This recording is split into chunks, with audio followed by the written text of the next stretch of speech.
One of my favorite things about Christmas is the next day, you get to Boxing Day, you've got all these beautiful leftovers. What do you do with them? I say put them in a toastie. And that's what we're going to make today, my festive duck toastie. I've got a leftover smoked duck breast, so we'll just really thinly slice. Also to go in our toastie, dried apricots.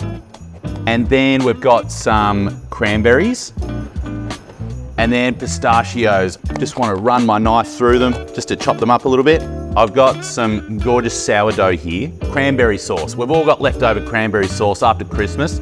I've got some leftover rocket here. I've got some leftover camembert. Now we've got our gorgeous nut and fruit mix. The real star of the show, our smoked duck breast. On with our lids. We are going to use duck fat to spread on the outside of our bread. That's going to make our toasties extra crunchy and extra delicious. I'm going to fry these in the frying pan until they're gorgeous, golden and delicious.